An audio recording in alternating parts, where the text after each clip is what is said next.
Hello, Paul Osborne here. Thank you for downloading this latest podcast. This time, it's all about anger, an emotion that is often actually quite useful, but can also, of course, be counterproductive. You may have had cause over the past year to be rather angry at Boris Johnson, especially if you've lost someone to coronavirus. But at the back of your mind, you probably still want him to succeed. After all, if he succeeds in his battle against the pandemic, then we all do. And whatever you think of the Prime Minister, I bet you wouldn't want to swap places with him. But if running the government during a national crisis is a thankless task, imagine leading the opposition through it. The past week has seen Sir Keir Starmer's first significant wobbles since he took over as Labour leader almost a year ago. First, a leaked memo suggesting Labour should wrap itself in the Union flag in a display of vote-winning patriotism, an idea that is unlikely to go down well with many of the party's activists. Then, Sir Keir had a stand-up row with Boris Johnson in a House of Commons corridor. He was, by all accounts, puce with rage. Then he realised he got the wrong end of the stick and had to apologise. Now that, plus the Conservatives' surprisingly resilient opinion poll lead, has led some critics to suggest that maybe Keir Starmer's not up to the job. Maybe competent but dull won't cut it. Now, undoubtedly, Labour's task right now is tricky. As angry as people may be over Boris Johnson's failings, in the end, they do want him to make the right decisions.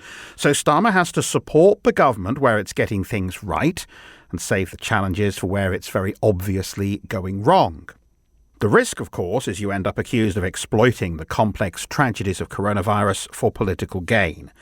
But none of this is sexy politics, and it's certainly not as clear-cut as the stance Jeremy Corbyn took. The Tories were always wrong, and Labour should never support them.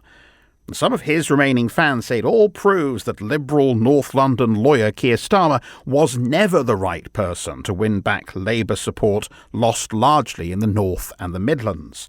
Now, the jury is still out on that, but hang on a sec. Jeremy Corbyn didn't do a brilliant job there, did he, either, what with having lost all that support in the first place. His near 5-year leadership is what landed Labour in this mess. It took that long for the party to lose these votes. Why would you imagine you could win them back so quickly? But it is a fair question. Why, after all the blunders, all the missteps, with more than 110,000 people dead, why are the Conservatives still ahead in the polls? And attention is starting to shift to that wave of elections due across the country in May. And many of them may well be interpreted as a referendum on how the government has handled the pandemic. By May, if all goes according to plan, more than half of us may have been vaccinated. That means infection rates and deaths should be much lower. The sun will be shining. We may, for the first time in a long time, be starting to feel just a tiny bit optimistic. And that probably means that if anyone's going to benefit electorally, it'll be the Conservatives. And that will put even more pressure on Keir Starmer. He has narrowed the Tory lead, but it's not enough for many people who can't understand how, in these circumstances, he's still behind. In a way, though, just getting back in the game is a big achievement after everything that's happened since 2015. And what is the game? It's not short-term poll leads. It's not even the May elections. It's winning the next general election, winning back those millions of lost votes in previously safe Labour seats. And that election is 3 years away. And when it comes, it's likely to be about who has the best plan to rebuild after COVID. Now, Keir Starmer's Labour has talked a lot about the need to build back differently, echoing the sentiment that put the party in power after the Second World War, that we didn't go through all that pain just to go back to the way things used to be.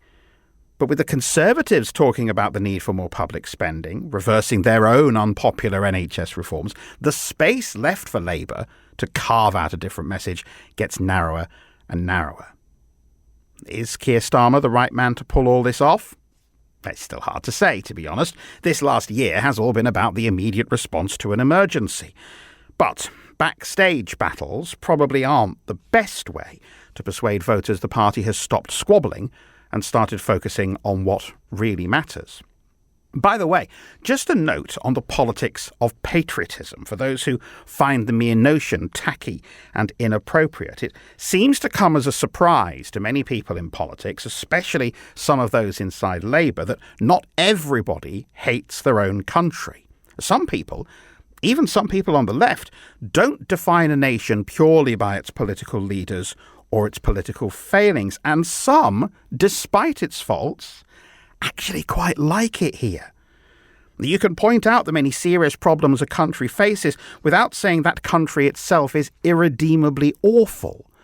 And yes, this patriotism, this belief that your nation is in some way special, exists the world over, and we can't all be right.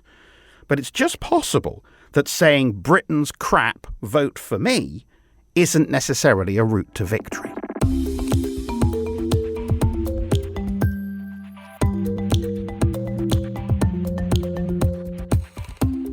I imagine we're all a bit more angry, a bit more often at the moment than we were, say, a year ago.